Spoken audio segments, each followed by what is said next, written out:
Hello and welcome to this week's episode of the Skiing is Believing podcast, brought to you by Ski Racing Media. This week, Alan, we had, I think I'm going to call him Mr. Ski Racing, how much he's been involved with it, Peter Lange. Yeah, very much so, yeah. Can you give us a roundup of what went on? Yeah, of course. Peter Lange, not a name that everyone will be familiar with, but a lot of people will, with his wide contacts and great work. He's been the publisher of Ski Racing Media for over 3 years now. But going back, he didn't race at a very high level, but did at what is now the All-American level during his time at college. As a coach, he worked with multiple teams in ski racing, predominantly Austria, Great Britain, Australia, America, and Norway, spending a lot of time working with younger athletes across the United States, but did also work with many World Cup stars like Bodie Miller and Darren Ralphs. In the mid to late years of his coaching career, coached university athletes from all over the world. Many were All-Americans and did go on to ski World Cup races. And there's a few little bits that I want to take from this conversation and share with you in the introduction. The joy is where it started, but the relationships are why I stayed. And he speaks about the importance of those relationships and foundations that he's built with many people in the sport. And this was a real great one that I pulled out. The good news for me is that for the vast majority of my career, the athletes and staff I worked with chose to work with me, and that made a big difference. Yeah. Some real, not necessarily hard-hitting stuff, but a lot of stuff like that from Peter to take away that can be applied not just to stuff in ski racing, but stuff in a much broader sense, Alan. Exactly, no danger. He has such a broad knowledge of life, if you like. Yeah. And including ski racing, of course. And brings that out in the conversation. Yeah. I've worked with him very closely, working on pieces for Ski Racing Media, and he shares some very nice stuff about me and my work that I've done with them. Yeah, he does, yeah. Speaks very highly of me, and I always love someone who speaks highly of me. Yeah. Don't I, Al? Oh, yeah. All right, that's enough of us making a joke of ourselves. So let's now share with you this fantastic conversation here on the Skiing is Believing podcast and with Peter Lange. Enjoy.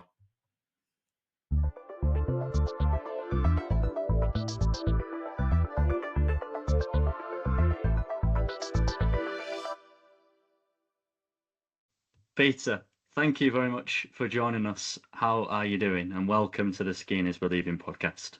Yeah, I'm excited to be on your podcast, Matt. It's been great working with you the last few days, and I'm doing well.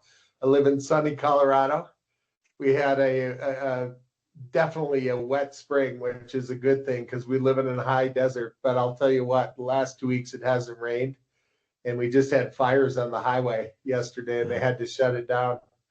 So we're getting to that dry season. It went from green and wet to dry as a bone in a short period of time at this altitude.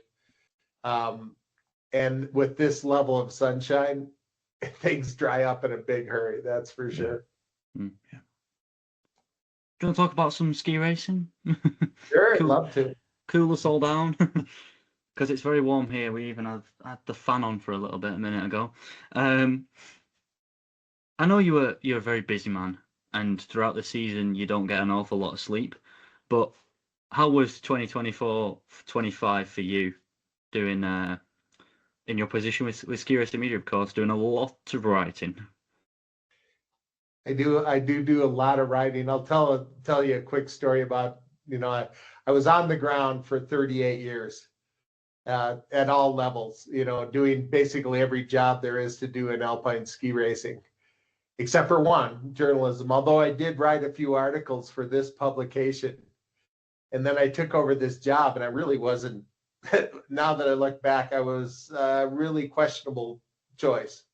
And the first year, true story, out of the first 369 days, I worked all but 4. And I'm sure, I don't know positively, but I believe I averaged over 12 hours a day, because there were certainly 16-hour days in there, and there were certainly 8-hour days in there.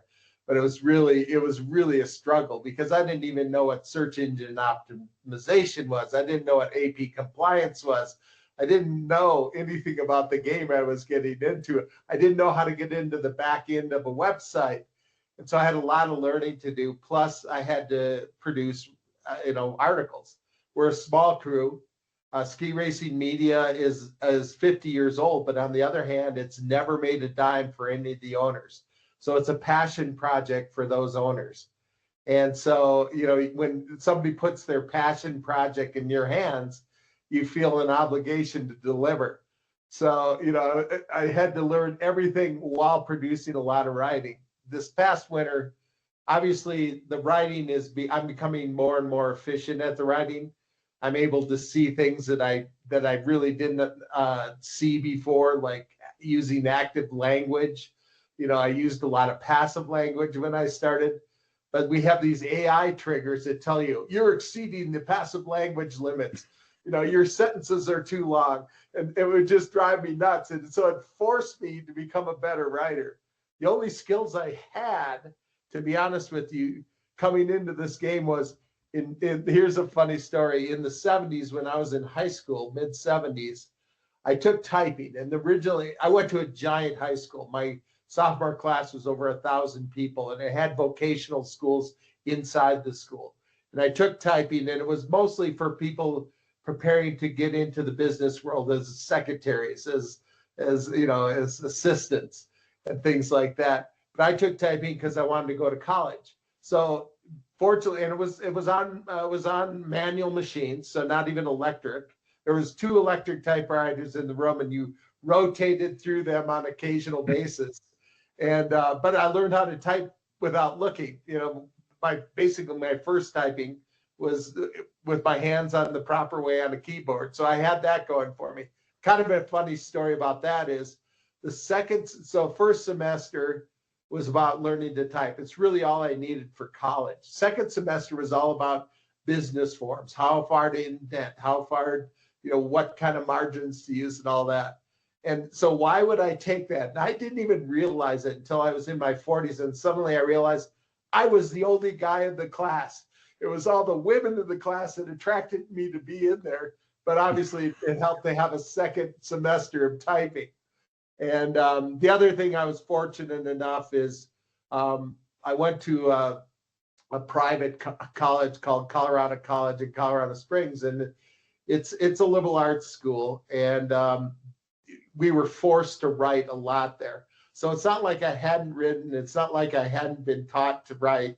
Obviously, I didn't know much about passive language. I didn't know much about transition words and all that, but at least I could do it. But here I am today surviving it. And you're right. I wake up. There's a lot of days in the winter where I'm up at 12:20 to get started writing. And obviously I'm watching basically every World Cup there is, which is, obviously I was in the game, but I was mostly paying attention to the races I was at rather than the big scene. I know so much more about women's ski racing now than I ever did before. And kind of an interesting thing about US audiences is I think we can thank Lindsey Vonn and Michaela Schifrin, but the interest in women's ski racing in the United States is much, much larger than the men's ski racing. And so, so obviously that also now in my new position, because we see analytics. I know what people are watching, when they're watching. I get the numbers from In Front about how many people were on the feeds. And so I know that, I have to have an interest in women's. I only coached men since 1992. Occasionally women would come to our camps, but I wasn't really their coach. So I really had kind of lost touch with it. And now I'm super excited about women's ski racing. Obviously there's drama in all the events, all the disciplines, but I've learned a lot about them, and that's been fun.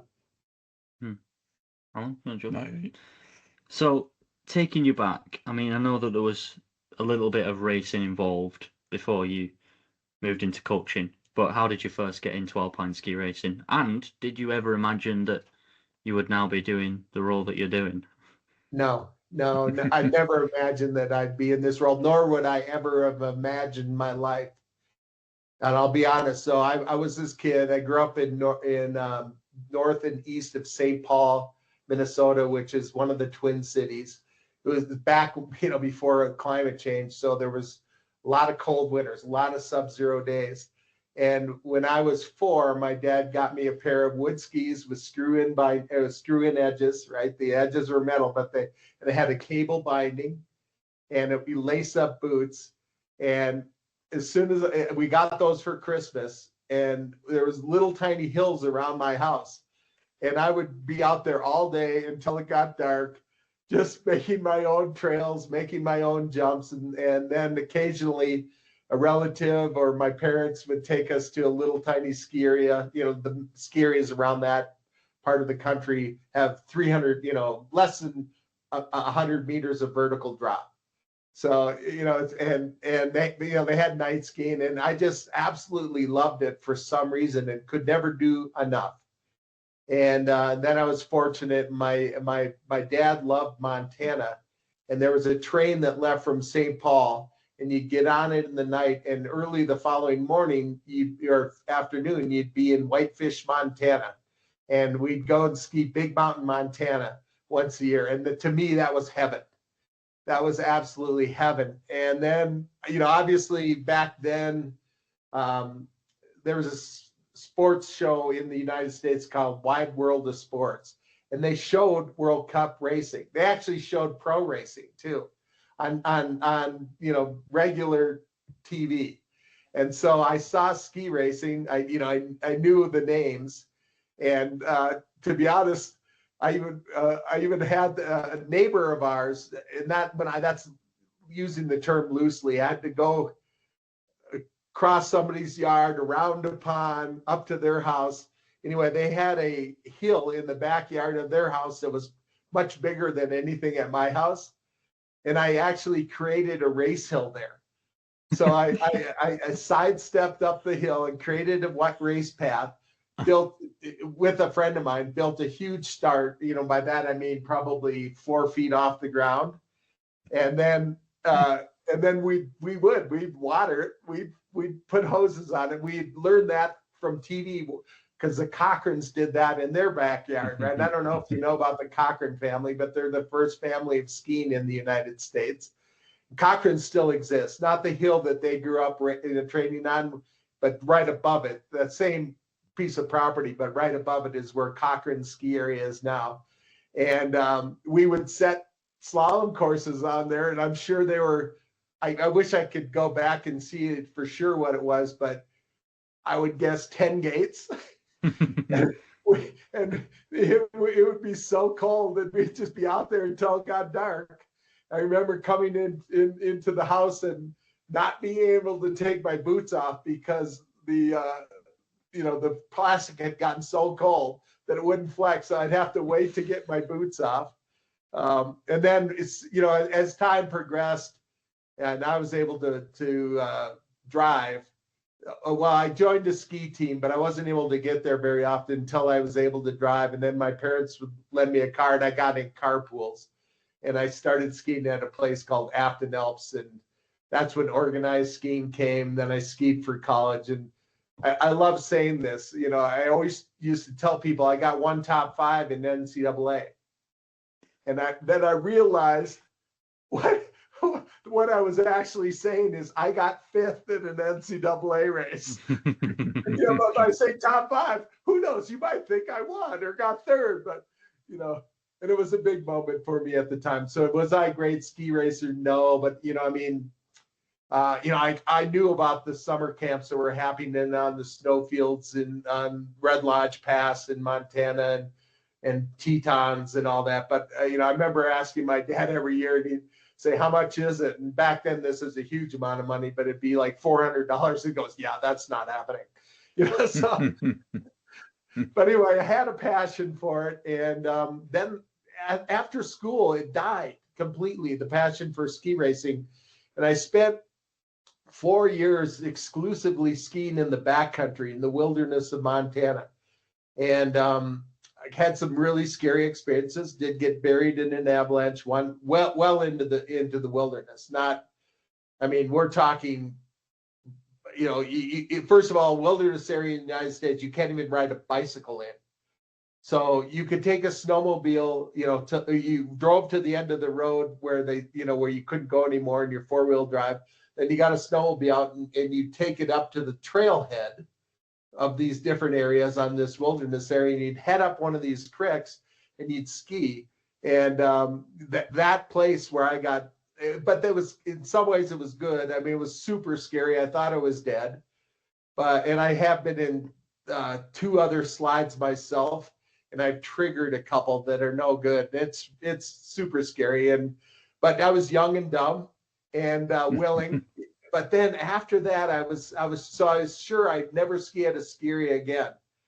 But I went to New Mexico because my wife got a really good job running the restaurant at Executive Training Center on a 2,500 acre ranch on the Pecos River. So I went there, and at the time I was building furniture. I had studied after college. I had studied under this guy named Jim Krenoff, who was one of the premier cabinet makers in the world. He's dead now, and so that's what I wanted to do. But I needed a job to support this profession, furniture making at that level, because it's truly art.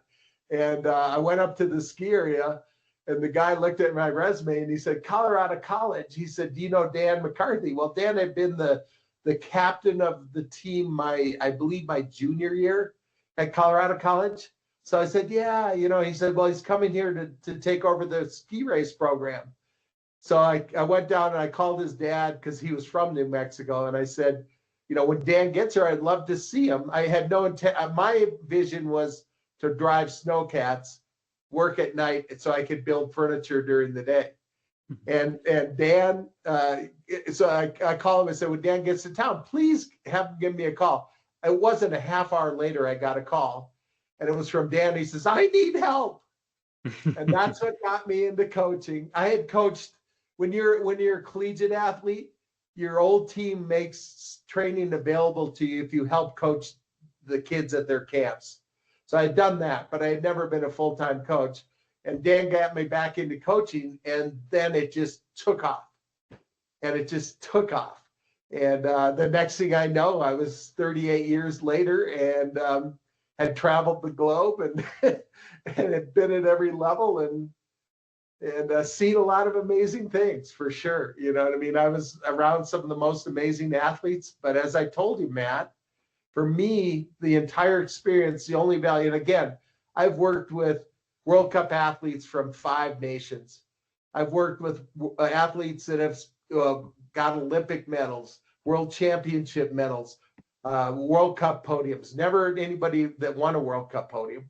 This is me personally. Now, I'd work in groups, like I was with the U.S. downhillers with a guy back in the Bodie and Darren days. So I've been there, and sort of somebody from but I can't claim that, I was some integral part of Bodie's success. I was there though. So I saw a lot of that. But like I told you, Matt, I also coached U8s and U10s. And I can't tell you that any of that experience was more valid. It wasn't more exciting to be on the World Cup. And as I've told you, Matt, to be honest, the most fun I had as a ski coach, the catch, the hook that they get you, is when you're young, you're just hammering the mountain with young people, because they shouldn't spend a lot of time in gates. Often these smaller skiers like Santa Fe will give you training space, but at certain times of day. And they're amazing powder areas, couloirs and tree skiing and glade skiing. And so we would just ski. And it was really fun. But then eventually, as you get involved and grow, because I always tell young coaches, I said, don't skip those young years. If you jump right into FIS skiing, if you jump right into Continental Cup skiing, if you jump as a coach, right, because they come out of college and they want to coach the highest level they can, is the reality up there is on the slope, you have a 50-pound bundle of gates in one arm, you're going up lifts up trams, up that with your skis and your bundle of, and a 50-pound backpack that has a drill, has a video camera, has the timing system in it. And you set the course, and that's fun, I'll be honest. And one of the most fabulous parts of being a coach is being at the top of a mountain in the morning while the sun is rising. And it doesn't matter if you're in Zermatt, Switzerland, or Saas-Fee, or Solden, or for that matter, Santa Fe ski basin. And it's an amazing emotional experience. But then you set a course, and then you maintain that course, and you video, and you look at timing, and you keep and so basically once you get out of coaching young people, you never have a pair of poles in your hand, except for in the spring when you're doing the fundamental work. But you basically, poles are gone. You don't even think about it. You're very comfortable. And obviously that you're also, as a World Cup coach, you're constantly training on very challenging slopes, because that's what's required on the World Cup, which means steep ice. And all of us have, we would stand, all of us have a preferred foot to stand against while we're videoing or watching.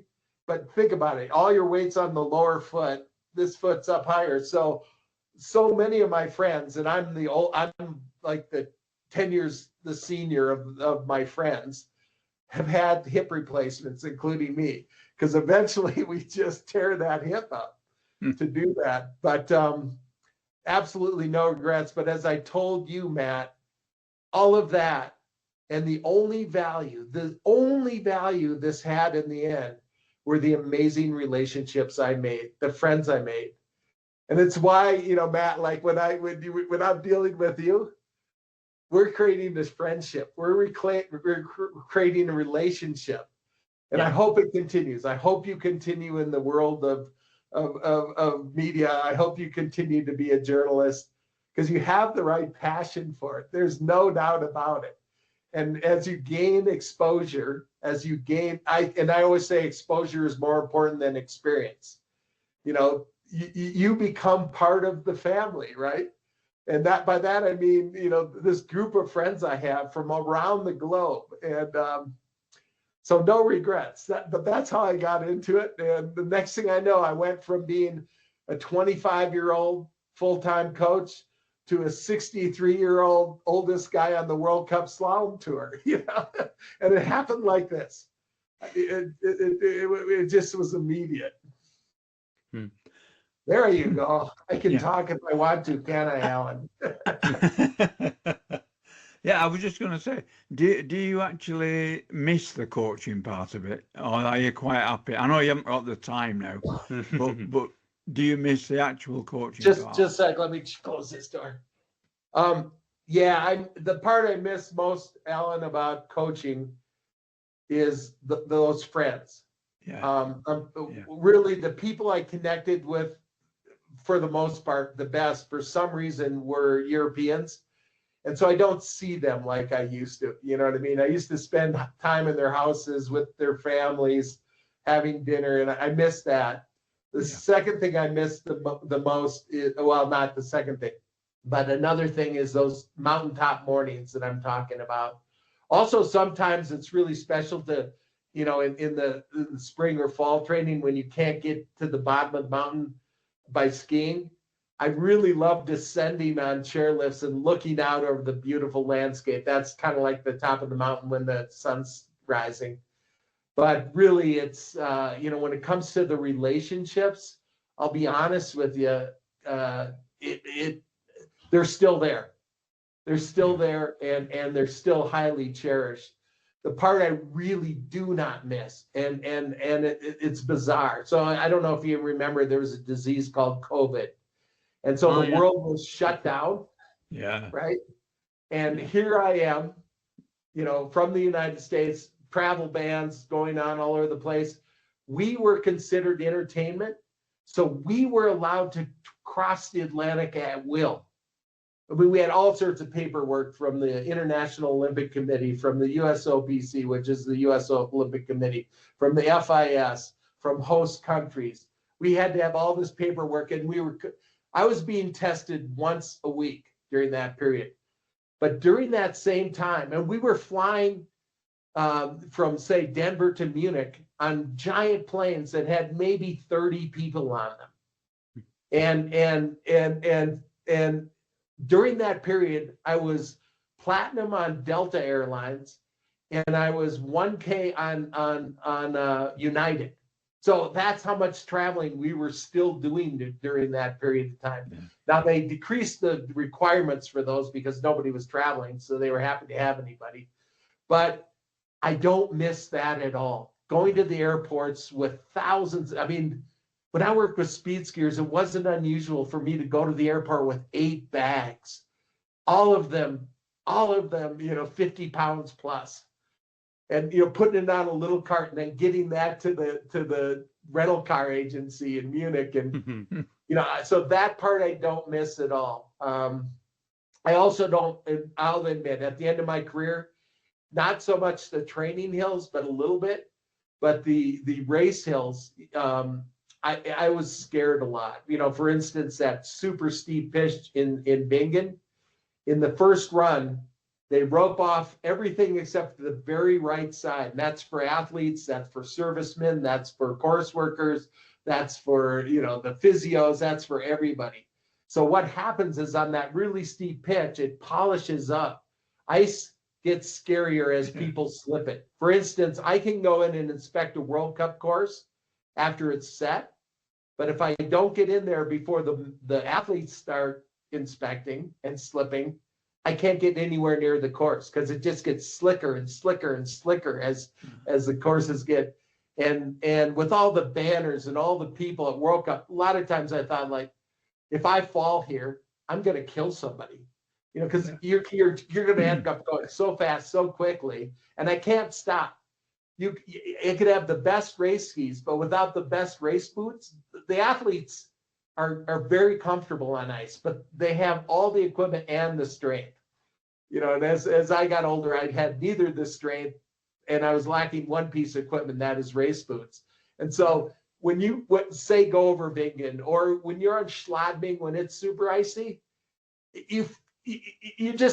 you're sliding sort of out of control and just looking for opportunities to find a little bit of snow to stop. And so there was times when I was afraid as a 63-year-old, and I don't miss that at all. No. Well, okay. As talking about your coaching career again, what was your most important philosophy and idea that you tried to transfer to whoever it was working with, whether it be that 7-year-old from New Mexico or Bodie Miller? Well, the reality was it was all the same. You're right. And again, this whole one foot in front of the other was something I really believed in. I didn't actually, that's the way I coached. Let's just try it. Let's just try it. Let's just try it. Let's try to get better. And I would really focus on what I believed to be their biggest weakness. That was 90% of sometimes I would change it just because they had it, hearing it 1,000 ways, the same thing. But I knew if we didn't continue to work on it, they wouldn't have success. But to do that, Matt, what I had to do is take out the fear of failure. So an important part of the way I coached, my philosophy was I have to get them comfortable to try. And when I say failure, I don't even know how to define failure. In other words, I couldn't execute what I was asking them to do. And there's the reality is, people will say, 10,000 hours. Yeah, that's kind of true. That'll get you as far as you can get, but you have a limit. You have a ceiling. And believe me, the difference between athleticism of Bodie Miller and if I told you about what we did in gyms, and he would, one year he cut his hand on a Sobe bottle, skateboarding, and so he couldn't use his right hand, and he came to Colorado here, and in the, just the fitness between training sessions, we're in the gym playing basketball. The next thing I know, he's shooting left-handed. And it took him, 5 minutes before he's draining baskets with his left hand. And so his ceiling was super high. But my point was always, let's take your limit as far as you're willing. and there's no virtue in the sport. I'll be honest with you. It's a great thing. There's lessons learned that are amazing. There's opportunities for relationships. But Matt, that can happen at your school. It can happen in your chess club. It can happen in the orchestra. It can happen, there's no magic to ski racing. The thing that ski racing works so well is we have this shared passion for it. But so some kids had more or less. But no matter what it was, I was trying to create a situation where they were happy to be there, where they wanted to be there, where they didn't feel they were being judged, where they just, they had a partner that was trying to help them get better. And and that was a big part of it. But it's like I told you many times, I'm sure, in the end, the only thing of value that I got out of this whole thing were the relationships I made, and they are priceless. There's still, World Cup coaches that I'm on the phone with, probably an average of once a week, or at certain times a year, and over the year, twice a week, once every 2 weeks. And we talk about their kids, and we talk about how their teams are doing, and we talk about the latest in equipment, and we talk. But basically, we're just talking as friends. But that also exists with my athletes. I ended up at the end of my career, a young athlete would be 25, you know what I mean? And I'm coaching athletes into their 30s, and so sharing ideas and trying to get them to see that, one of the things that I'll be honest about you, the best coaching I ever did was there was really, let's see, 4 people.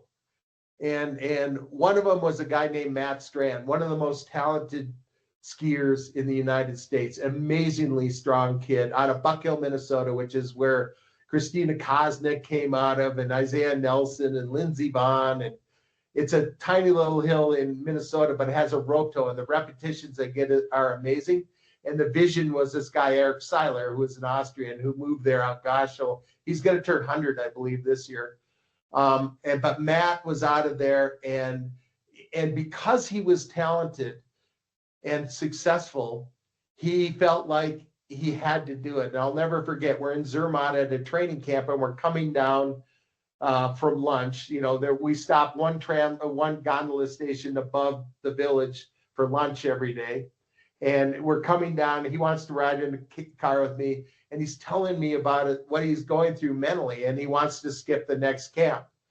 And I always tried to create a situation too, I'll be honest with you, where I was creating strong decision makers. So I didn't want to put a ring through their nose and lead them around and say, get in the van now, we'll do this then, tomorrow we'll do this, the van will leave now, we will leave after the race, and we will take our day off here.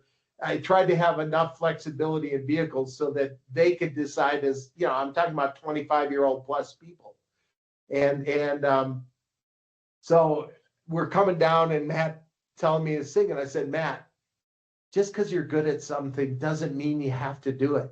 If you don't like it, go find something that you do like. Now, it was bad for me, right?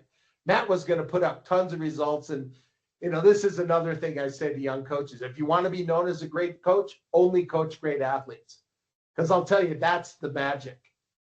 If you're a hardworking coach, even I know coaches that weren't hardworking, that didn't really give a shit, but were very successful because they had a really high caliber stable of athletes, or maybe one athlete in some cases. So it's always the athletes that bring you the success. So even me has a little ego. So, oh yeah, Matt, if he's with me, but I'm telling him, Matt, it's time to quit. Another one was, we had a team called Team America for a while, and it was an amazing situation where the athletes were chosen, often recently rejected from mostly the U.S. ski team. And I'd have a meeting in the spring with the head men's coach, Sasha Brerick. And Sasha and I would decide who he wanted, who they had to cut, but who he wanted to give an opportunity to continue the sport. We'd negotiate, and then we'd interview them at Team America and then decide to come in. Well, some of these guys had no money. And that rarely happens anymore, but it was back in the day where middle-class people had found their way into the sport. And one of them, his name was Chris Acosta. I can't even, like, 1,000-time All-American, and really a great human being, from northern Wisconsin, off of Lake Superior someplace. I never went to his house, but anyway, I always liked him. And he got a position with us, and the guy who managed the team, or owned the team, I guess you could say. So the reality is, if you were wealthy, he'd give you $5,000 in expenses, but you never paid for anything but your hotel room, your airline ticket, your baggage. There was no rental car expense. There was no lane expense. We're talking thousands and thousands of dollars. No coaching expense, no coaches, that was all on him. No gates, no entry fees. But a guy like Chris, he would pay for everything.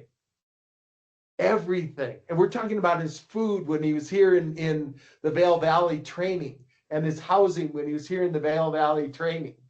And, there were servicemen and all this. And there was a lot of guys who ended up skiing World Cup out of Team America while they were on Team America and then afterwards. But Chris, even though he had all this talent, he showed me that it really wasn't his passion, his first priority. His first priority, and I fully support it. And again, don't forget, I'm telling you what coaching I'm most proud of. And so again, a guy bringing me a lot of, another Team America rock star, you know what I mean? He's winning races and things. But what he would do is he would, we're trying to advance you to the international level, right?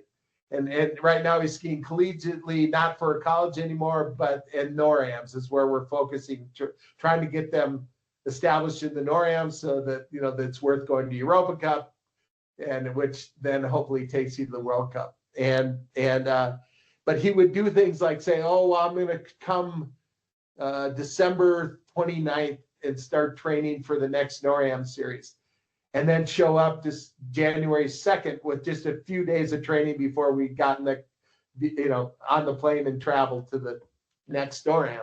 And I noticed this, right? So at the end of the season, I have a meeting with him, and he says, and we're having a meeting, and I bring it up. I said, Chris, I don't know if this is really your passion. Your passion is your girlfriend, and to be honest, that's a better passion to have. Because the reality is, and this is something that I had to learn the hard way, there was a time, the sport does not love you back, Matt. It does not and cannot. It is incapable of love. And so we love this thing that is incapable of love. So it's often very sort of empty, I'll be honest, because we go down that road. It's hard not to go down that rabbit hole. And then, so if a guy was showing more passion for his girlfriend that became his wife, they're happily married. He's still in ski coaching, skiing as a ski coach. So he's given back to the sport. But, and he got really mad and defensive. And I said, okay, Chris, again, he had student loans out, from college. And I said, okay, Chris, let me ask you a question. If you had, $35,000 in the bank, all taxes paid, so it's yours, right? Would you spend it on ski racing? And he said, unequivocally, yes. I said, okay, well then I'll tell Dan that we should consider you for a position with Team America next year. And then the next morning I got a call and he goes, Peter, and he's really mad at me. And of course I love him like a son, which was kind of my thing. That was one thing I always did, is when I had to make tough decisions, I'd say, how would I want my son to be treated in this situation?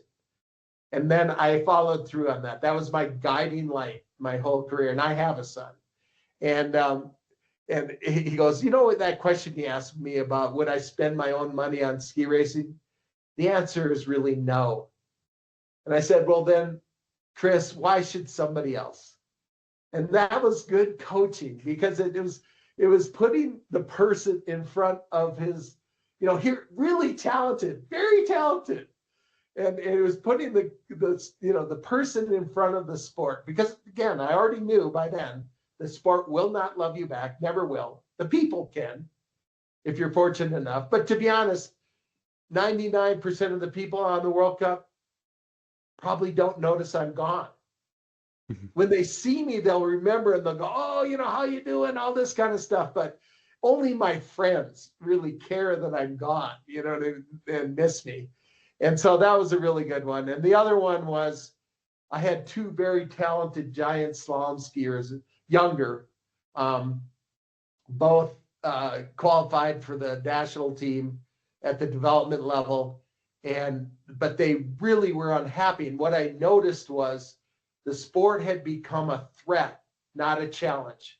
And it's so important that as a coach, you try to keep it a challenge and never make it threatening. In other words, the same thing I said about take the fear out of it.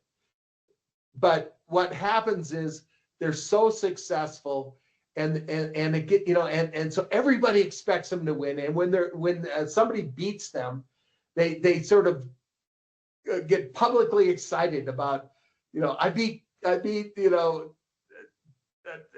McConaughey, and that was a big thing, right? But Chad, these two couldn't, they couldn't get away from it. It was just two things they had for emotions. If they won, relief. That's not very exciting. The other one is if they didn't win, anger. And so that's no place to live. And again, both very talented. People were not happy when I got told these people to leave the sport. But those were the four best pieces of coaching I ever did, Matt. Very good. Very good, yeah. I'd like to ask you, with all your experience, what do you think of the athletes of today? The skiers of today, in other words. How would you class them? Well, first of all, there's no one of a kind in alpine ski racing. But what I can say about the modern skiing is it just continues to get faster and faster and faster. As the technology, both from a physical training aspect grows, from the mental training aspect grows, and the equipment, the amount of effort that goes into the equipment by these companies is really not understood. It is amazing. Matt knows that I worked with Alan Baxter, who at the time was the #1 head slalom skier in the world. And literally in the prep period, it was not unusual to get 6 prototypes a week and then have to test through all that. Well, that hasn't changed for the very best. For instance, I can tell you in the days of the speed tour with Bodie and Darren Rolfs, Bodie Miller, obviously two very successful people. When we would go to, say, Chile, Atomic would send a boot guy, and I can't even tell you the number of boot boards, the board that goes in the bottom of the boot that were brought along, made from every material you could possibly think of. And I can tell you too about Hans-Peter Habesstatter, for instance, who was a factory serviceman for Atomic, and he took over when Kali Paulander switched from Rosenthal to Atomic. Don't forget, he had never won a World Cup. He was world champion, right? But he had never won a World Cup. And so Hans-Peter Habesstatter was a serviceman who had worked with Lasse Schuss the entire time before that. And Paulander, so what he did is Habesstatter built skis that were very much Rosenthal-like at the beginning. And then as the year progressed, he amped it up to what Atomic sees as the best skis. And the ski was constantly changing. And I knew because I was with Britain, he's obviously with Finland, and we're around each other a lot because we're two small teams, both coached by head coaches of both programs are Austrians who kind of like each other and cooperate. So and I really like Havel. He's this giant man. I mean, I don't know, 2 meters probably. And anyway, Collie ends up winning his first World Cup that year in Kitzbühel. 2 days later in the night in Schladming, he's on a different pair of skis and he wins again. By the time we're in Japan, right, and he's tied with Schoenfelder for the slalom title that year, he's on a completely different ski. And at the end of the season, he wins the Globe. That's how important these servicemen are. You know, and there's a guy, Thomas Bergler, for instance. Like Bodie's had a serviceman, you know, after he left K2, he was his name is Robbie Kristen. He's also about 2 meters tall. He did his skis at Fisher, which is when he started winning World Cups, right? Getting podiums. Then when they together, Bodie brought him to Rosenau. So he did his skis at Rosenau when he wins his first Globes. And then when they go to Atomic, he went with Bodie to Atomic, right? And then when he went to Head, he was there for the first 2 years at Head. So all the Globes he was involved in. And he had all sorts of, you know, or Chris Kraus, who did Didier Couche's skis, who was from Wisconsin in the United States, and really didn't know a whole lot about ski tuning when he went to college, because my best friend was his roommate there. He's a Slovenian guy named Urban Planinsek, one of the most brilliant people on the Alpine World Cup, without any doubt. But eventually he becomes one of the best servicemen in the world. And the way he meticulously matches skis. So none of his skis, they make a batch of skis back then. You know, he also worked with Bodie. He worked with a lot of stars, but Didier Couche was obviously the most success. And he would had make a bunch of skis. He would go in and match them with all these criteria that he particularly had. Then they would put the serial numbers on the ski once he had the match pairs. And you know, or I could tell you, like, you hear all this stuff about, well, you got to have the skis, got to be old. Well, I could tell you a story about Thomas Bergler, who had, you know, worked with Eberharder his entire career, Europa Cup up. And then when Eberharder retired, went to Darren Rawls, right? And he always had this vision of a ski for Bormio. Bormio has very special snow. And it was I don't even know exactly what the differences were, but he had this vision for the ski. So Atomic at the time was pumping a massive amount of money into alpine ski racing. Rudy Huber, no, is that right? Yeah, Rudy Huber, who is the Atomic head race guy, told me that just for wax, the servicemen, the travel of the servicemen, and the materials, Bodie and Darren were costing about 250,000 euros a year. Now you got to remember, this is early 2000s. It's a lot now. It was an amazing amount then. So they were investing heavily in the sport. So we get to Bormio, and Thomas had these skis made. And they were supposed to be on the test track. One day they weren't because it was powder skiing. So they were just skied a few runs. And they show up. He puts Darren on the ski, brand new. He wins the first training run. That night, he's putting a ton of effort into that ski. Darren wins the second run. Then he puts more work into that ski because he's getting more and more excited, and Darren wins the race. And without these people, kind of what I'm trying to tell you is Paul Lander, as gifted as he is, as talented as he is, without those, you know, without Habesatter, Hobble, as they call him, he doesn't win the Globe. No doubt about it. Without Thomas, Darren Rawls, obviously very successful, very talented, doesn't win Bormio that year. And I'll tell you something interesting. He knew this ski was specific for Bormio snow. Our next race is in Bingen. Both Bodie and Darren run the ski first training run, hate it, goes back in the sleeve. Darren retires that year. Next year, Thomas is with Walkoffer. Guess who wins Bormio on the same pair of skis? Wow. And so these people are, you know, sort of knowing this back end and the effort that is put into creating World Cup skis. And so, you know, it's just, I don't know. Coaches, I'll be honest with you, in my opinion, are the least important person at a race. It is the serviceman. And to be honest, the physio, especially if they're injured or something like that. Coaches, we've already done our work. Yeah, we say things that we think we're brilliant that'll help you, and we try to keep your mind in the right place. And I'm not saying we have no value, but I'm telling you, the serviceman has much more of a factor on the outcome of the day than a coach. And I promise that's reality. Very good. Very good. No, yeah. Okay.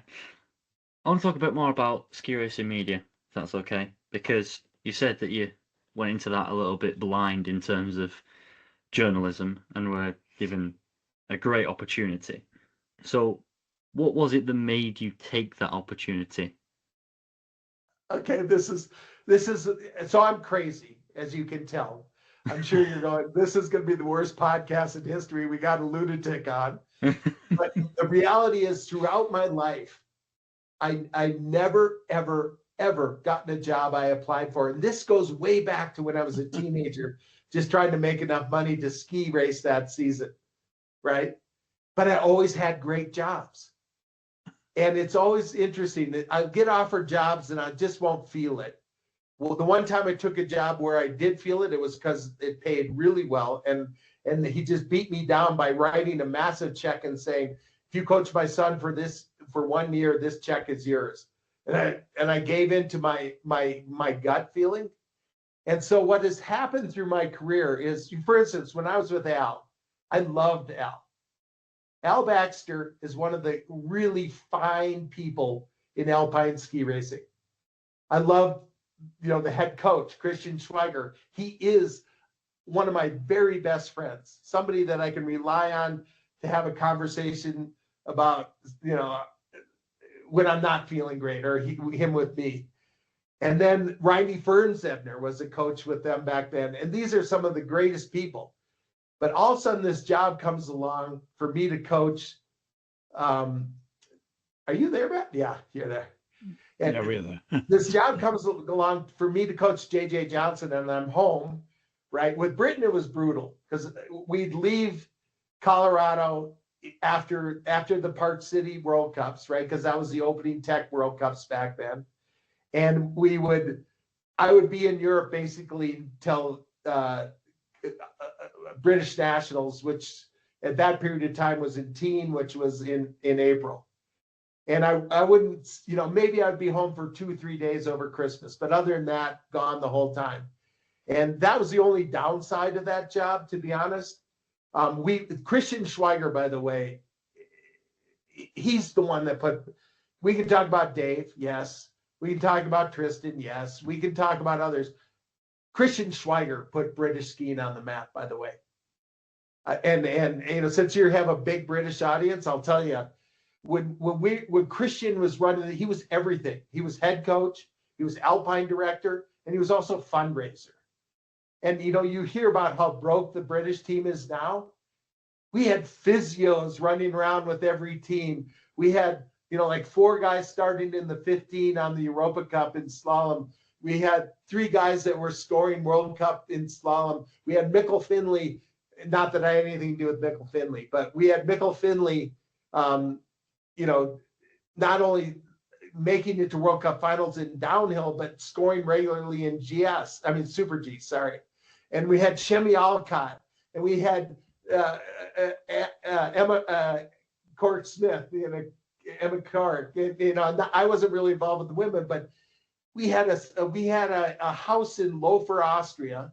That was a hotel that was about to go in default that they took control of, and they remodeled it so there was room. So a guy like Al, a woman like Shemi, they had their own room all the time. A guy like Boulder Brown, a guy like Noel, they had to come and go in and out of their rooms. But they had, places to put your stuff while you're away. There was a laundry, there was a restaurant, there was a fitness center, there was, tuning center, and we had Peugeots coming, out of every corner. And so there was no lack of resource, it's just to tell you who Christian Schweiger was. And it really started, and Christian Schweiger, you got to remember, super successful with the German women after he left Britain, and in the end was really Maria Risch's private coach, and then took over the men's a downhill team in Germany when they were going to cancel it. And as you know, had a ton of success. And then when he left that program, it slowly disintegrated over time. And anyway, but he will tell you. So I've just told you about amazing successes he has. He will tell you the best work he ever did was in Britain. And I agree. It was an amazing thing to be a part of. And you know Mark Tilston, do you? The Scottish guy who's now head men's coach for the U.S. None of us are who we became without the mentorship of Christian Schweiger. And I understand Christian's 10 years younger than me, but the guy is absolutely amazing. Matt, I forgot what question he asked, but I don't want to tell you. It was about becoming a journalist, actually, but oh, okay. I did want to get that British bit in there as well. What ended up happening is, so that thing I was telling you about J.J. Johnson, when I had an opportunity, I knew his reputation. It wasn't good. I was avoiding it. My wife finally talked me into driving to Utah to speak with his family. He had been on the team. He had been kicked off. And this will tell you who I am.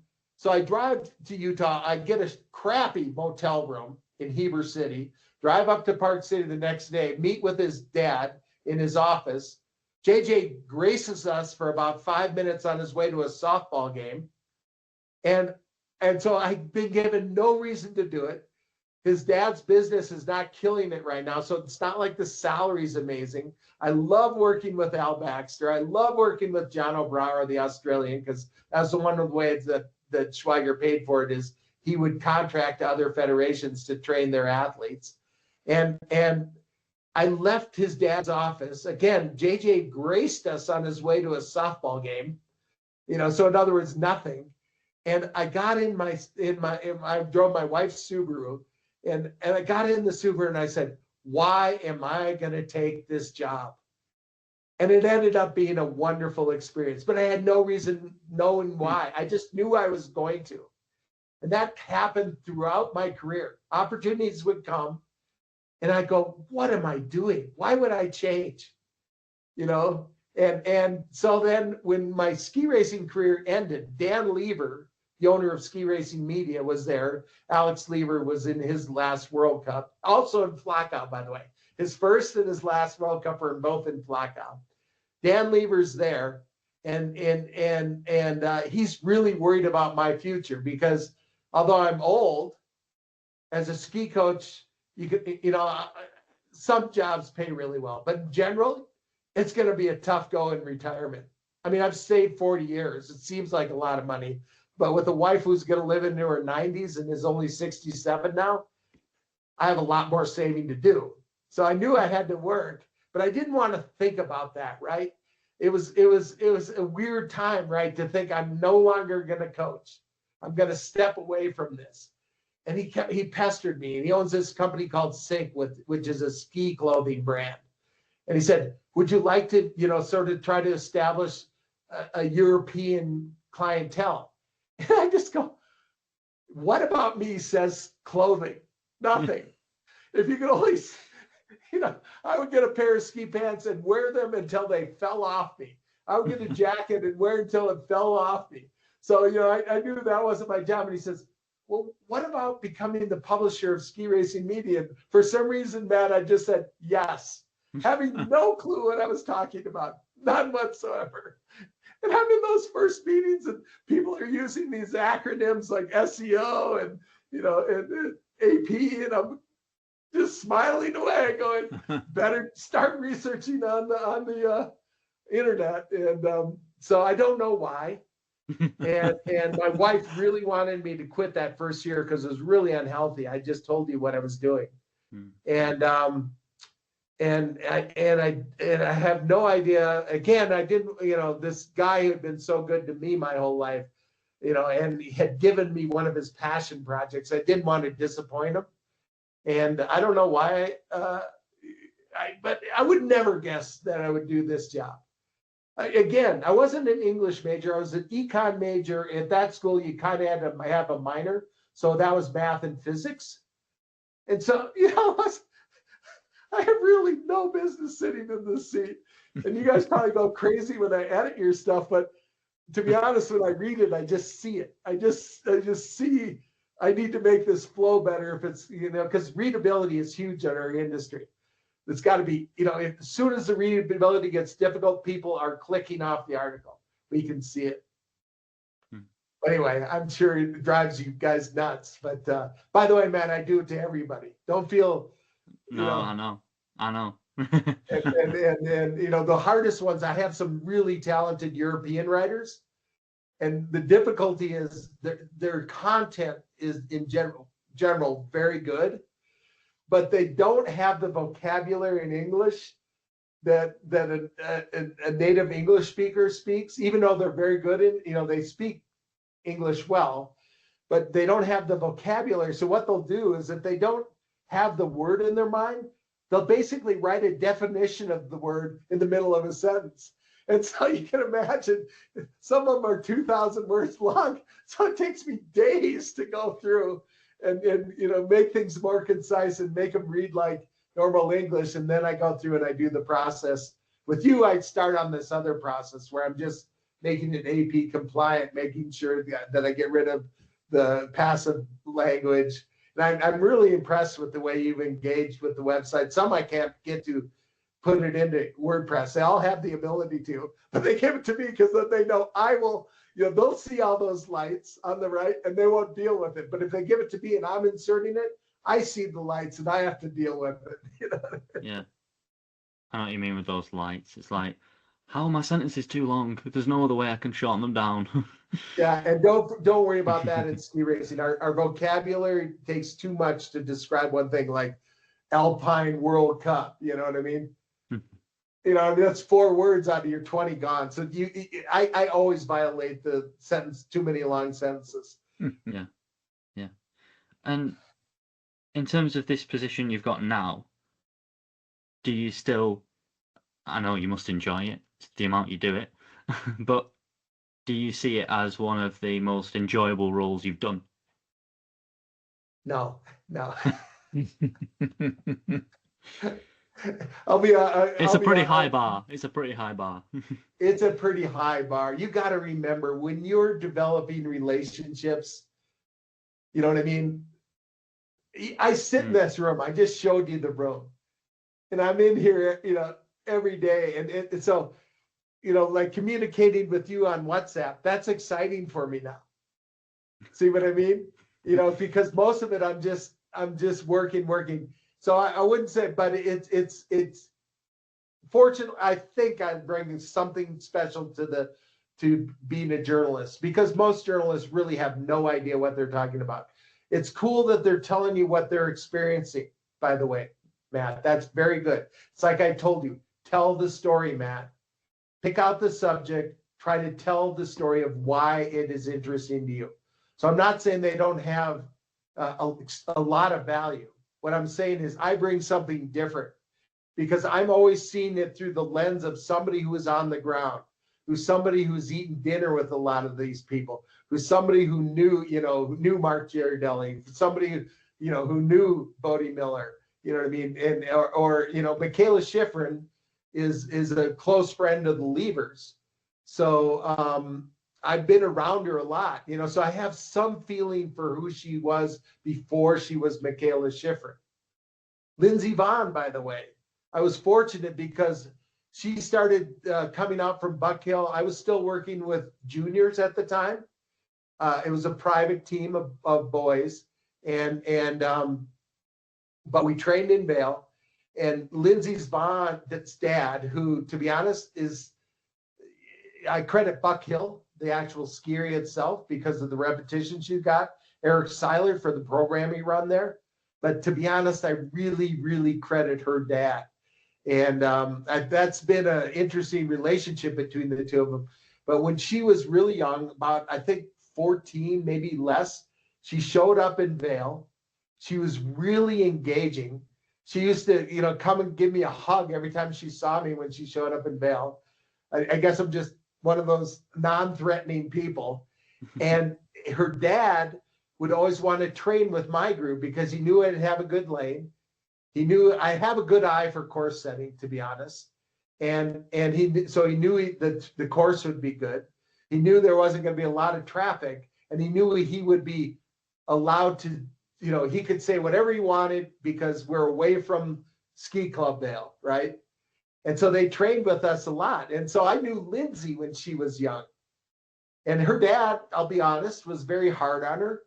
When she made a mistake, he let her know it. But I'm not too, I also know that Eileen Schifrin is who you can thank for Michaela Schifrin. She, people say what they say about Eileen. And yes, she's like all of us, very difficult, has her challenges. But I'm telling you, the woman knows the sport. And she's done wonderful things with Michaela. And they trained with us quite a bit too, especially when she was a young FIS athlete. So, I've had these opportunities, and that's more exciting than, sending out interview questions to current athletes. I was say was that Peter is proof that it's never too late to start anything on. Oh, it isn't, no. And you know what else I can tell you about, and I tell this to my athletes, is the reality, if you're willing to work, there's work for you. I've always found that. Being willing to take on the job with all the passion you have in your heart there's always work for you. Now, granted, like anything, some people have, like not everybody could be the publisher of a media empire, but everybody has some skill, and if they apply themselves, there's work out there to be had. Because a lot of kids worry about spending too much time in ski racing. A lot of them have college degrees that I've worked with, and they're worried about, starting late. And I can say this honestly to them: keep your ears open for opportunity. In other words, have your eyes open, have your ears open, and feel when an opportunity is there and pursue it. But know that if you apply yourself and you have the talent, if you would, work is available in the field you want it to be. Like, Matt, I have a feeling that I'll be saying, I knew this kid when he was young and just starting in journalism. You have the right attitude, and I love the fact that you're so open to hearing what I have to say. Whether or not you do anything with it is up to you. Don't get me wrong. That is your business and only your business only. But I love having the conversations with you. And I love that you have a podcast. I love that you want to write articles, so things like this are actually some of the more meaningful things in my current job. I'll be honest with you about one of the things I love about this job is not so much the winner when I'm reporting races all the time. But to be honest, that's where we make our money. That's where we get the big views. But the features about the athletes, and the way I say it is I'm trying to create stars. And even if they're not stars on the slope, I'm trying to get people to know the racer behind the skiing. And believe me, when you've been to now a few World Cups live with your Grandpa Alan, and it's amazing. These people are incredible. There are very few people in the world. And when you watch the first 7 in a tech race, you're watching things that should not be possible. Mm-hmm. I'll tell you something interesting about coaching on the World Cup is this is the radio report during this first 7. No issues. And then people start struggling in 8 through 15, and you're going, you're saying, is that just them, or is that this section? And you're waiting for a repeat in that section. And then by the time 20 is coming down the course, the radios are just crackling with advice. And the reason is those first 7 are so amazing. The reason they're in the first 7, right? That they execute the most challenging situations so beautifully that it looks easy. And so what you're seeing is a circus act. It's a circus act. And the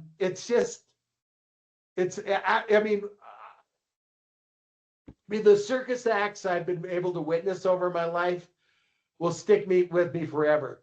But the relationships, and I'll guarantee, so again, I'm going to say I was around Bodie a fair bit. I'll tell you, he was the best teammate ever on the Alpine World Cup. And I'll tell you why. It's not, he had his group of staff that he was willing to communicate with. Otherwise, he was pretty a cold shoulder to, like, I didn't even know if Bodie knew my name, and I was around him since he was 18, right? Because he never used it. Get my point? But he treated me with respect. But my athletes that were, racing World Cup, but weren't, threatening podiums, weren't going to be world champion, didn't have $250,000 a year spent on their equipment by Atomic. He would help them out whenever they asked. He would give them as much time as they needed about his setups, about the way he approached skiing. And watching him was beautiful because in speed, I realized, I'll never forget the first race I'm on the hill and Bodie's racing in Lake Louise. And he comes through my section. There was 3 training runs, 1 race. He comes through my section during those 4 runs, 10 meters difference on line, but always clean. You know how many of those runs he won? 4, all of them. And so he taught me a lot about that. But the other thing that was so beautiful about Bodie is how pure he was about the sport. There was a time we were in Vingen, and they were worried. The U.S. ski team was worried because here they had this guy who was going to win the globe more than likely, but they were so nervous about it. And Bodie at that time, he's like a 30-year-old millionaire. Really, you would think you should control him outside his job. When he's doing his job, you have some input. When he's not, he's an adult.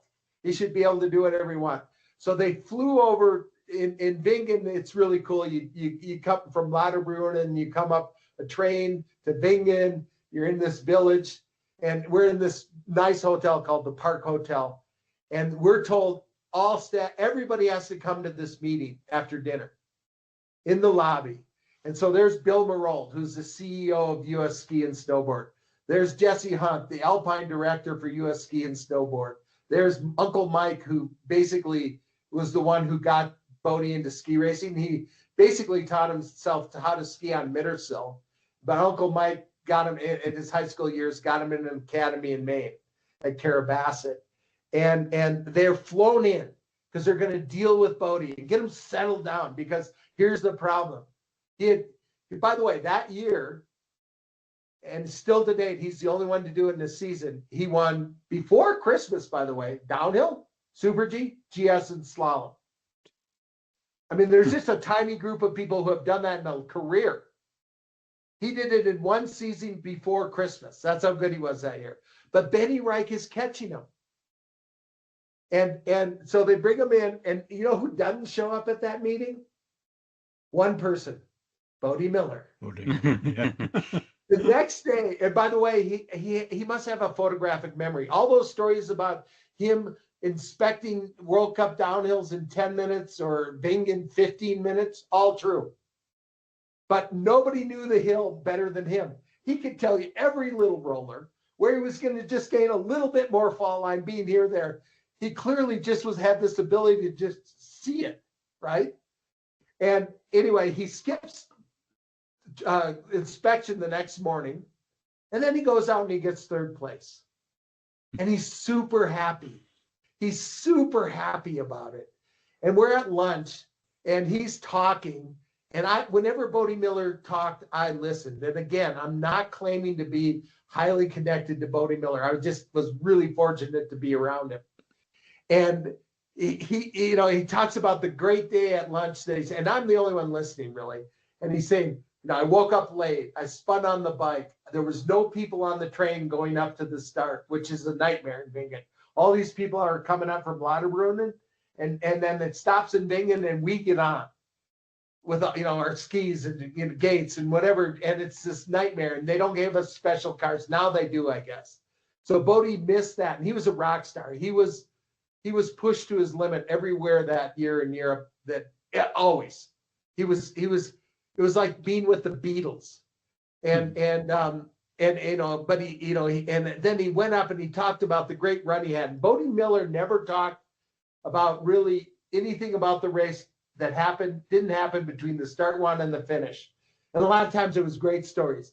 I was way out of shape, and I saw this meter by meter patch of ice, and I knew if I could get my right ski into it, I'd be fine. If not, I'd be in the fence. And then he'd get it in his right ski in that 3x3 patch, and he'd make it to the bottom. And that's what he would talk about, not about how he done, not about, you know, all the things that came with being Bodie Miller, which was incredible. And afterwards, Phil McNichol was the only one in the room, and he was head men's coach. And Bodie took a breath, and he goes, "Bodie, when you get done here, I need you to come by the room. We need to talk." And I thought it was about him. Bodie didn't want to do pre-race press conferences anymore, and I knew they had one scheduled for Kitzbühel. And so, and Bodie goes, "What room are you in?" And I'm going to make up the rooms, but it's similar to the reality. 405. And he goes, "All the way up there?" And Phil goes, "What room are you in?" And he goes, 113. And he goes, "Maybe it's best if I come to your room." And Bodie goes, "Yeah, that would be better." And so Phil gets up and leaves. And I go to Bodie. I said, "Is that about having to do a press conference in Kitzbühel?" And he goes, "No, I have to go and hear. I shouldn't have gone out last night. I shouldn't have skipped inspection. But one more time, I'm going to have to remind them it's my bus and I'm the driver." I just love that. And then that same year, so now, it wasn't decided until Lenzerheide, the Globe, the overall Globe. And it was this Benny thing. And we rolled into, Steve Prino's a friend of mine. So, and I like him a lot. And I think he's, very talented announcer. I like listening to Steve when I listen to feeds. So take that into account. But we roll, the only places Bodie didn't have his bus was Bingen for the reasons I just told you.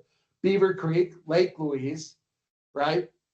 This is for speed events. And then Kvitjel, because he didn't ask his, the guy who drove the bus around was a close friend, maybe even a cousin of Bodie. I forget now. I never really knew him. And he would sell the swag in the parking lot. That was another part of his job. But I think he cooked for Bodie in that bus. And Bodie lived in that bus. And it wasn't like Darren Rawls' bus. Darren Rawls' bus at that time was $1 million bus. It was an amazing bus with a driver who slept underneath the bus. It had big screen TVs and fitness rooms and, marble, Bodie's Miller's was a camper. That's the truth of the reality.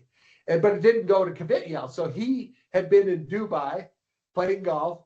He flew into Oslo, and we all met together. We got on the same bus in Oslo, and we drive up to the hotel. A guy who used to own Kvitjel and owned that hotel, it was a Norwegian who lives in Vail now. And so the Norwegians and the U.S. stayed in the hotel basically at the Rusi jump. So it's just feet from the surface. And we walk into the hotel, and Steve's in there, and he sees Bodie come in. He goes, "Bodie, if you have a minute, I'd love to talk to you." And Bodie agrees to having an interview in the lobby. So I'm sitting in the corner, well out of view, right? And Steve Prino quickly in the conversation says, "Do you ever think about skiing like Benny?" In other words, just being safe, making sure you're scoring points. And Bodie interrupts him, and I'll never forget it. He goes, "If you ask the question, you don't get it." And Steve goes, "No, I get it." And he goes, "No, you already asked the question, so I already know you don't get it. I don't ski for trophies. I don't ski for gloves. I don't ski for medals. I don't ski for money. I don't ski," he went down the whole list. I don't ski for a nation. I ski to be inspirational. Sometimes it works. Sometimes it doesn't. Gets up and leaves. Bodie had this purity about him back then that was just really refreshing to be around. He just had it in perspective. Now that changed over time. When he first created Team America, right? When he left the team and went independent. And that's because they were trying to exert control. And in my mind, it was silly because who had buses? Julia Mancuso, world champion that year, right? Bodie Miller, Darren Rawls. You're just going, where's your evidence that you shouldn't have a bus in this independence? You know what I mean? And again, I got to remind you that he was so generous with his information for all athletes, from Darren Rawls to the guy I was working with, who is Justin Johnson. Just so generous. And I saw it over and over again. and just they asked a question and he was willing to offer everything he knew. So obviously I have just a ton of stories. I could tell you hilarious stories about Al. I could tell you, I mean, it just goes on and on. It's, if you want them. Yeah, I'm sure you've got lots of stories from the road. Yeah. But the journalist part, it's fun to still be in the game. You know what I mean? And it's fun to sort of help try to create heroes. It's fun to deal with people like you, Matt. It's, you know, and other contributors. It's fun to deal with the ones where it's a real collaboration, you know, where there's a real respect back and forth. That's all fun to me. But, you know, I don't know if it'll ever be as great as creating all those relationships I've told you about over the last year. Yeah. We'll move to some quick fire questions, if that's okay. Okay. And we'll start with your favorite place to ski. Beaver Creek, because it's right next to my house. You Wonderful races in Beaver Creek because I stayed home and just drove 5 minutes to Beaver Creek. I suppose you always get to watch them. What's that? No, I don't go anymore. It's way easier to write. You know, one monitor has the feed, one monitor has WordPress, and one monitor has live timing. And that's way easier to do it that than trying to do it in a media center. I suppose, yeah. People come through. In terms of working on the job, yeah. This, from where I'm sitting now to the, you know, to where you take the buses up to the finish area in Beaver Creek is about less than 5 minutes. So in other words, being here, that's a great time of year because I have a lot of friends and athletes that stop through here still. Pick up t-shirts and talk and have lunch and that kind of things. But my favorite place, also it's where my kid learned to ski. You know, so there's a ski area a little west that's connected to Beaver Creek that's called Arrowhead. But eventually we'd go from Arrowhead, and that has free parking very close to the lift, and we'd ski over to Beaver Creek. So Beaver Creek is my favorite ski area. Yeah. This could be hard. The best moment of your career.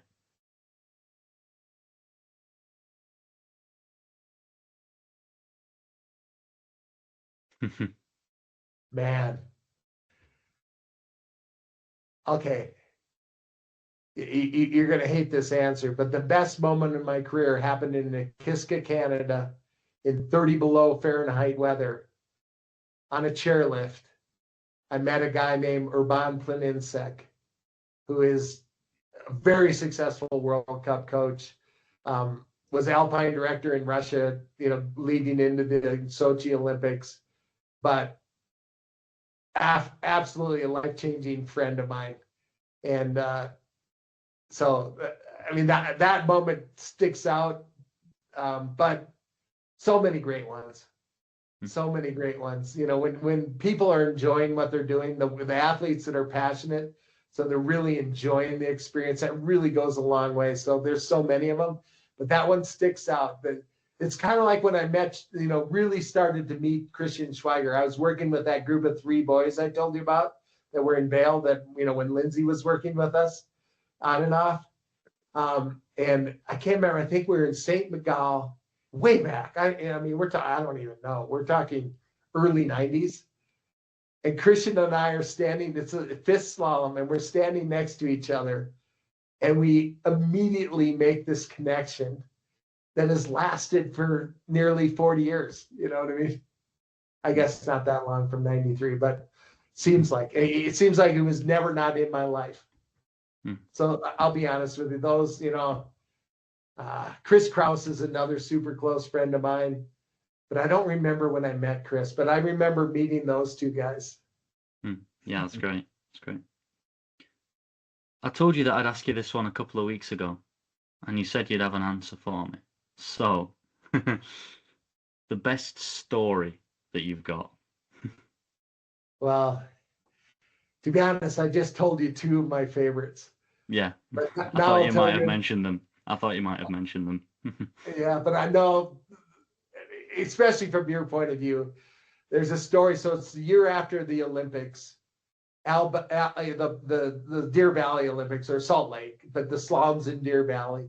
Al Baxter wins the bronze medal. No matter what you hear, Al Baxter is the rightful winner of that slalom.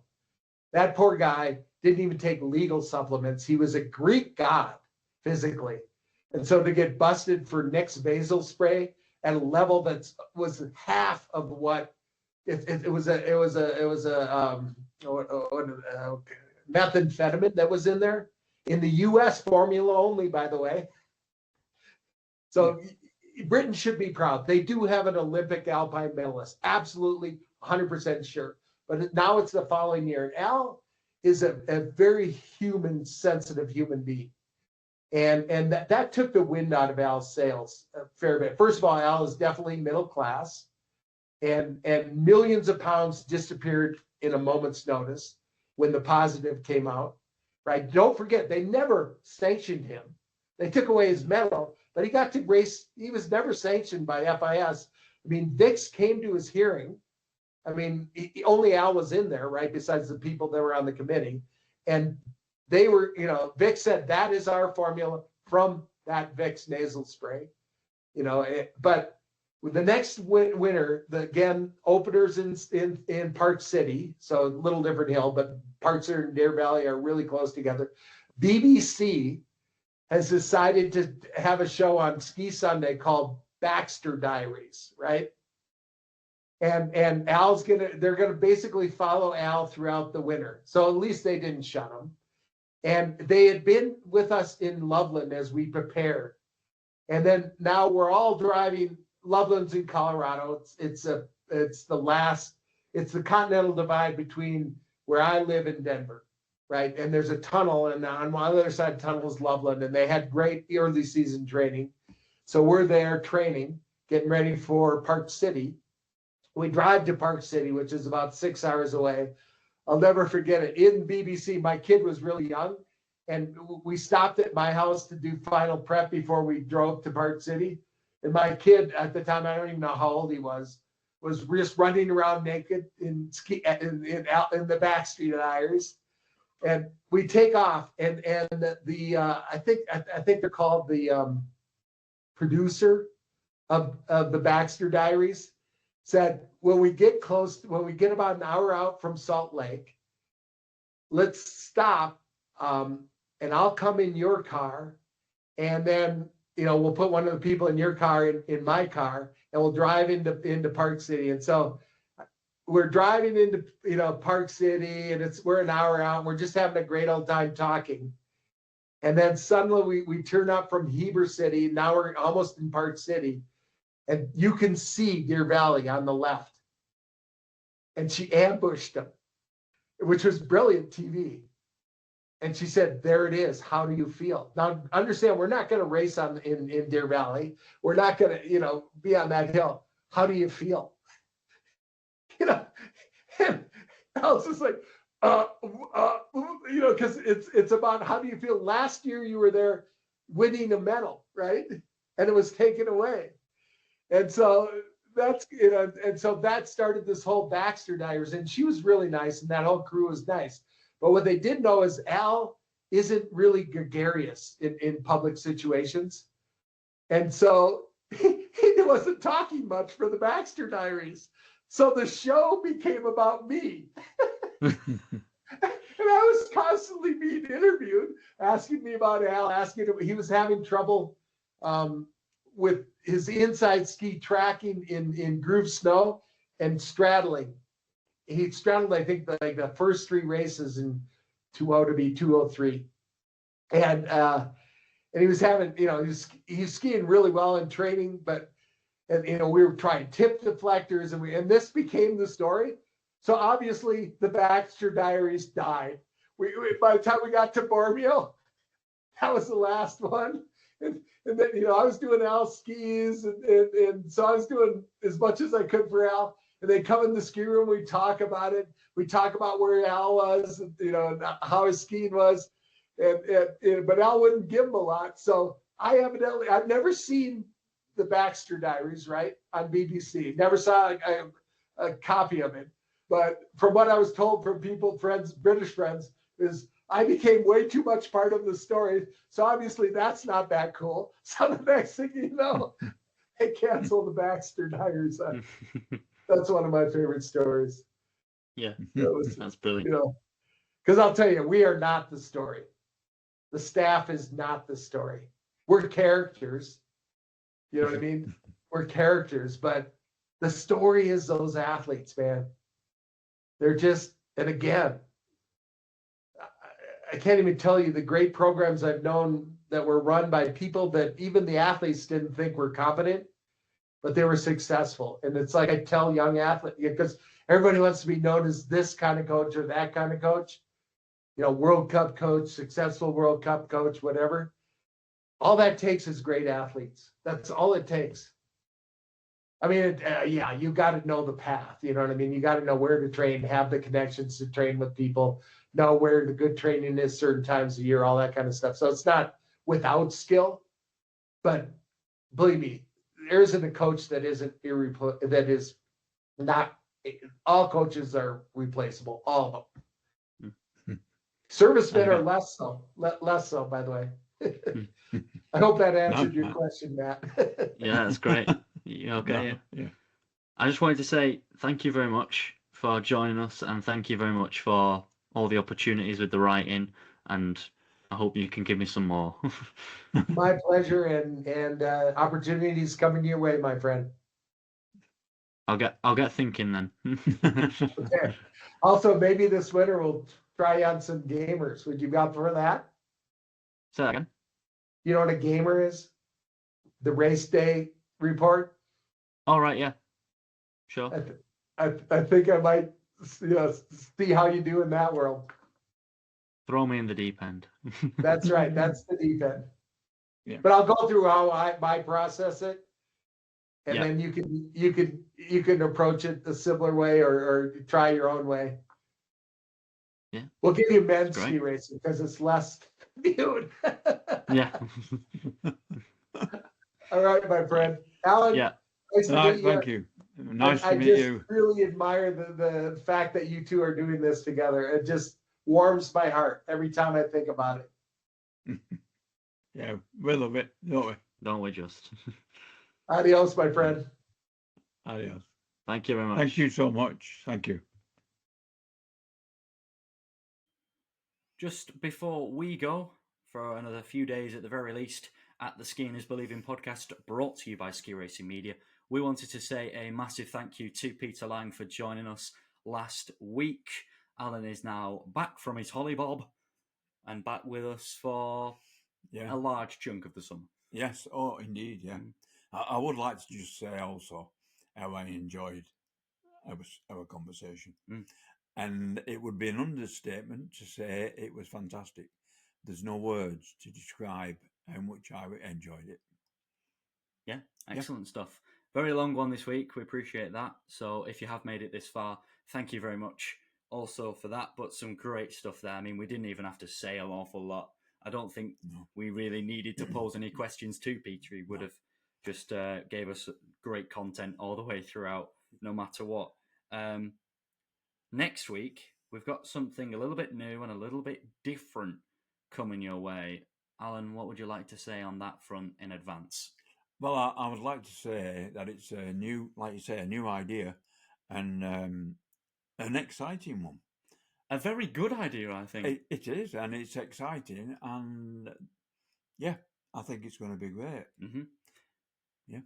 As you may have seen, if you are a Ski Racing Media reader, it's with an American legend. And for all now, for this moment, that is all I'm going to say, because we don't want to spoil these things. It's nice to have a little bit of a surprise every week. It is, yeah. It won't be dropping this time next week. It's going to be in as a bonus episode early next week, so stay tuned for that. Thank you very much to Peter and his support with me as a young aspiring journalist. It's been truly motivational to have someone so close, to be so compassionate and give me so much time and so much exposure.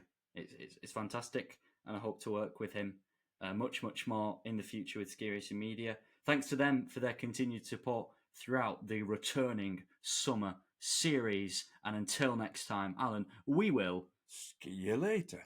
see you later.